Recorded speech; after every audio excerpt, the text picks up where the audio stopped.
एक बच्चा north Korea में पैदा होता है, लेकिन पैदा होते ही मासूम बच्चे को गद्दार डिक्लेयर कर दिया जाता है। नॉर्थ कोरिया दुनिया में सख्त तरीन कानून की वजह से जाना जाता है और उनमें से चंद तो ऐसे हैं जिनको सुनकर यकीन लाना भी मुश्किल है। मतलब यहाँ इलेक्शन होगा लेकिन वोट देने के लिए कोई ऑप्शन नहीं है। वोट सिर्फ एक ही शख्स को दिया जा सकता है और अगर ना दिया तो सीधा जेल।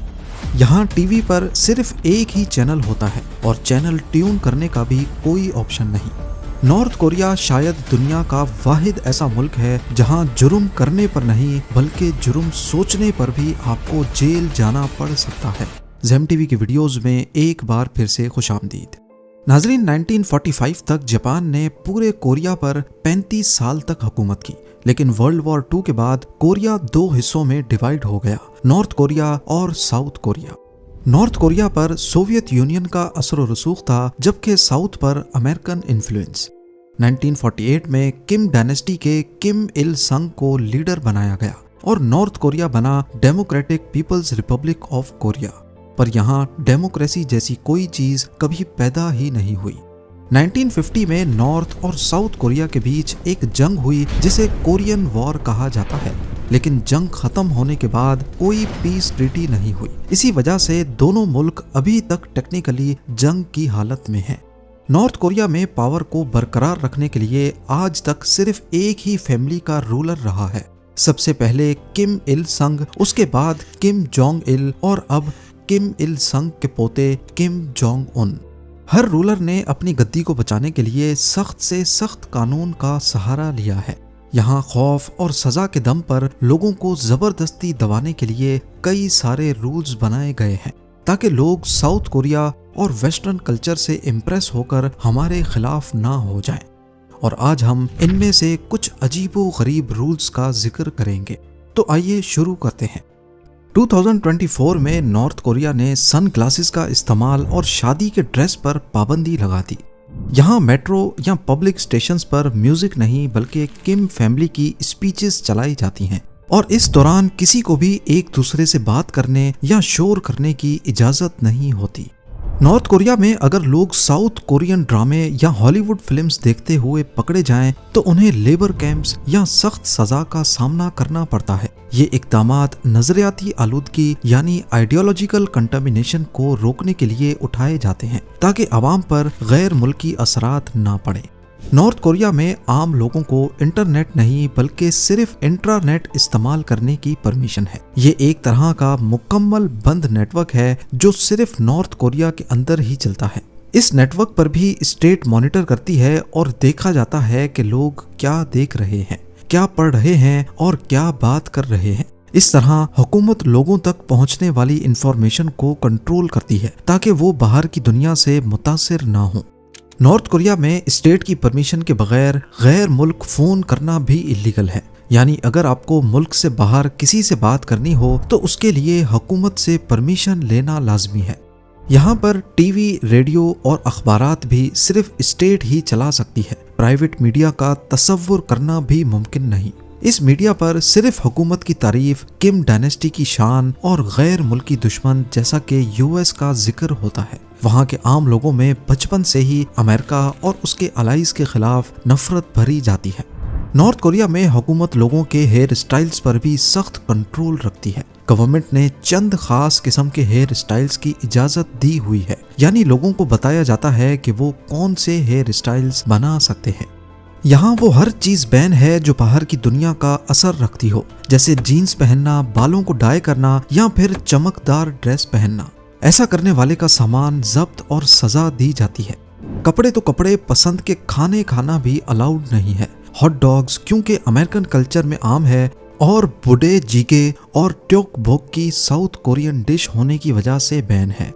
एक शहर से दूसरे शहर ट्रैवल करने के लिए भी परमिट होना जरूरी है, बिना इसके ट्रैवल इलीगल माना जाता है। नॉर्थ कोरियन पासपोर्ट सिर्फ एलीट क्लास को मिलता है, जैसा कि गवर्नमेंट ऑफिशियल्स और किम जोंग उन के करीबी साथी। आम पब्लिक ख्वाब में भी नॉर्थ कोरिया से बाहर नहीं निकल सकती। नॉर्थ कोरिया में जमीन हो या घर, शॉप हो या बिजनेस, सब का सब स्टेट की मिल्कियत होती है। कोई भी शख्स इनका मालिक नहीं बन सकता, सिर्फ इन्हें इस्तेमाल कर सकता है, वो भी स्टेट की मर्जी से। यहाँ किसी भी रिलीजन को फॉलो या प्रैक्टिस करना भी गैर कानूनी है, यानी लोग अपनी मर्जी से किसी भी मजहब को फॉलो नहीं कर सकते। जबकि नॉर्थ कोरिया में चर्च जरूर हैं, लेकिन वो सिर्फ बाहर की दुनिया को दिखाने के लिए कि यहाँ पर रिलीजियस फ्रीडम है। हकीकत में इन्हें इस्तेमाल करने वाले को लेबर कैंप्स भेज दिया जाता है। नॉर्थ कोरिया में अगर कोई शख्स हुकूमत के खिलाफ जाने की कोशिश करे या किम डायनेस्टी के खिलाफ आवाज उठाए तो सिर्फ उसे ही नहीं बल्कि पूरी फैमिली को ही कैद कर दिया जाता है और ये सजा उसकी 3 जनरेशंस तक दी जा सकती है। यानी अगर एक शख्स गद्दार निकला और कई सालों के बाद उसका पोता या पोती पैदा हुई तो उस मासूम बच्चे को भी गद्दार ही कहा जाएगा। ऐसा इस वजह से है ताकि बगावत का खून बाद में भी कभी किम फैमिली के खिलाफ ना उठ सके। यहाँ हर कॉलोनी, अपार्टमेंट्स और घरों के आसपास हुकूमती जासूस होते हैं जो चुपके से तमाम लोगों पर नजर रखते हैं। सबसे अजीब बात यह है कि इस मुल्क में सिर्फ जुर्म करना ही नहीं बल्कि अगर आपने जुर्म करने का सोच भी लिया फिर भी आपको जेल जाना पड़ सकता है। यानी अगर किसी ने गवर्नमेंट के खिलाफ कुछ सोचा और उसे रिपोर्ट भी कर दिया तो ये अपने पैरों पर कुल्हाड़ी मारने जैसा ही होगा। नॉर्थ कोरिया में पैदा होने से लेकर मरने तक हर हफ्ते सेल्फ क्रिटिसिज्म सेशंस होते हैं। यानी भरी क्लास में लोग अपनी गलतियां बताते हैं, जैसा कि मैंने किसी की कमजोरी को हुकूमत से छुपाया या किम जोंग उन की कम तारीफ की या फिर मैं किसी गैर मुल्की चीज से इम्प्रेस हो गया। फिर लोग अपनी गलती पर माफी मांगते हैं और क्लास में बैठे दूसरे लोग आप पर तनकीद करते हैं। नॉर्थ कोरिया में हर शख्स को वोट देना लाजमी होता है, पर हैरानी की बात यह है कि वोट सिर्फ उन्हें ही दिया जा सकता है जिसको गवर्नमेंट चाहेगी। यानी यहाँ कोई इलेक्शन नहीं होता जिसमें अवाम वोट देकर अपने लीडर को चुनती है, बल्कि यहाँ सिर्फ एक ही नुमाइंदे को वोट दिया जाता है और जो वोट देने नहीं आता उसे गद्दार समझा जाता है। तो फिर वोटिंग होती ही क्यों है जब गवर्नमेंट को सिर्फ अपने ही लोग खड़े करने हैं। असल में यहाँ इलेक्शन चुनाव के लिए नहीं बल्कि एक लॉयल्टी टेस्ट होता है। जब 100% लोग एक ही कैंडिडेट को वोट देते हैं तो इसे गवर्नमेंट अपनी ताकत और अवामी यकजहती मानती है। यहाँ नेशनल असेंबली भी है जिसे सुप्रीम पीपल्स असेंबली कहा जाता है, लेकिन इसका काम फैसले करना नहीं बल्कि किम जोंग उन के फैसलों पर सिर्फ ठप्पा लगाने का है। नॉर्थ कोरिया के तमाम सिटीजन्स पर यह फर्ज है कि वो हुकूमत के 10 पॉइंट आइडियोलॉजिकल प्रिंसिपल्स का जबानी रट्टा लगाएं। अगर कोई सुनाते वक्त बीच में अटक भी गया तो गद्दार कहलाएगा। इन 10 पॉइंट्स में कोई एक पॉइंट भी ऐसा नहीं है जिसमें किम इल संग का नाम ना आया हो। नॉर्थ कोरिया में हर टीवी सेट सिर्फ सरकारी चैनल्स जैसा कि कोरियन सेंट्रल टेलीविजन पर सेट किया जाता है। इसका मतलब है कि लोग अपनी मर्जी से चैनल्स बदल नहीं सकते और दूसरे चैनल्स ट्यून करना भी इलीगल है। इंपोर्टेड टीवी सेट्स में एंटी-एससी ट्यूनर्स पहले से बंद कर दिए जाते हैं। नॉर्थ कोरिया में साइकिल पर भी रजिस्ट्रेशन और नंबर प्लेट लगती है। यहाँ साइकिल चलाने के लिए भी रोड सेफ्टी टेस्ट पास करना होता है और लाइसेंस भी लेना पड़ता है। नॉर्थ कोरिया में कपड़ों पर गैर मुल्की लोगोज, स्लोगन्स या झंडे बिल्कुल भी अलाउ नहीं है। हुकूमत इन चीजों को बाहर की दुनिया के कल्चरल इन्फ्लुएंस के तौर पे देखती है और चाहती है कि लोग सिर्फ नॉर्थ कोरियन आइडेंटिटी को अपनाएं। सिर्फ नेशनल्स ही नहीं बल्कि अगर कोई टूरिस्ट यहाँ जाता है तो उसके लिए भी सख्त कानून मौजूद हैं। टूरिस्ट के साथ गाइड होना जरूरी है और वो सिर्फ नॉर्थ कोरियन गवर्नमेंट की बताई हुई लोकेशंस पर ही जा सकता है। ना वो किसी लोकल से बात करने की कोशिश करेगा, ना वहाँ खुले आम फोटो ले सकता है।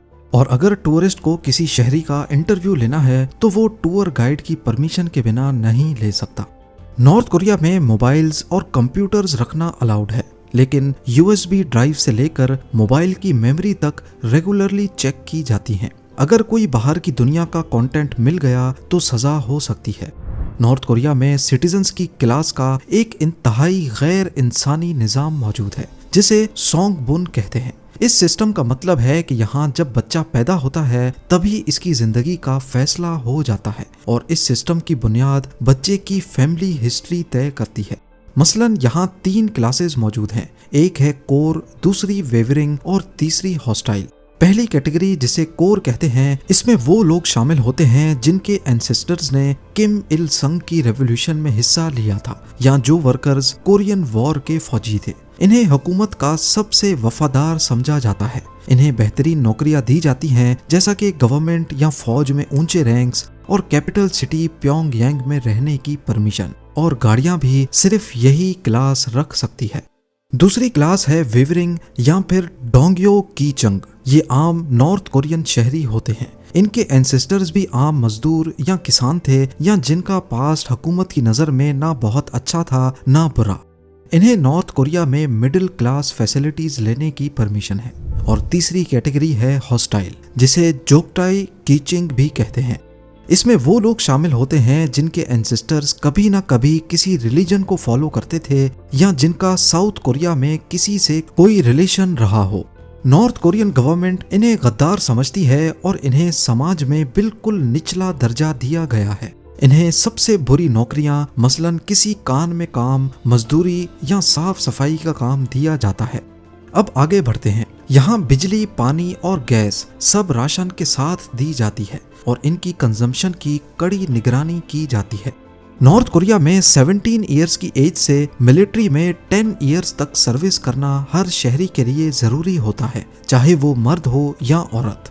यहाँ किम फैमिली के किसी भी फर्द की मौत पर या किम इल संग और किम जोंग इल की डेथ एनिवर्सरी पर रोना कंपलसरी होता है। अगर कोई ऐसा ना करे तो उसकी वफादारी को शक की निगाह से देखा जाता है। हर घर में किम इल संग और किम जोंग इल की तस्वीरें लगाना मस्ट है और उन्हें बाकायदगी से साफ करना भी फर्ज है। आइडियोलॉजिकल लॉयल्टी के लिए स्कूल के बच्चों को किम इल संग और किम जोंग इल की स्पीचेस का रट्टा लगवाया जाता है। नॉर्थ कोरिया पूरी दुनिया से इतना ज्यादा कटा हुआ है कि उनका कैलेंडर भी फर्क है, जिसे जूश कैलेंडर कहते हैं। जूश कैलेंडर की शुरुआत 1912 में हुई थी, जो यहाँ के सुप्रीम लीडर किम इल संग का बर्थ ईयर है। यानी ईयर 1912 नॉर्थ कोरिया में जूश 1 माना जाता है और आज 2025 में वहाँ ईयर 113 है। नॉर्थ कोरिया की दुनिया से कटे रहने की कई वजूहात सामने आती हैं। एक तो किम रजीम को डर है कि अगर लोगों को बाहर की दुनिया का पता चल गया तो वो हुकूमत के खिलाफ हो जाएंगे, इसलिए मीडिया, ट्रैवल, इंटरनेट सब पे बैन लगा है। दूसरा, न्यूक्लियर प्रोग्राम की वजह से नॉर्थ कोरिया पर जो इंटरनेशनल सैंक्शंस लगी, उसने नॉर्थ कोरिया को दुनिया से मजीद अलग कर दिया। यहाँ आपको बताते चलें कि इनमें से कई रूल्स हो सकता है खत्म भी हो गए हों या आज इनसे भी खतरनाक रूल्स बना दिए गए हों। इस बारे में अपडेटेड इंफॉर्मेशन किसी के पास नहीं है। ये सारी इंफॉर्मेशन भी उन लोगों ने लीक की जो 1953 के बाद नॉर्थ कोरिया से भागने में कामयाब हुए थे।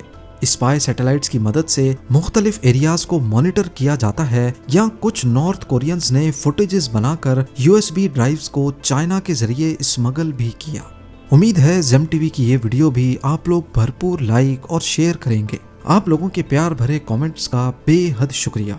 मिलते हैं अगली शानदार वीडियो में।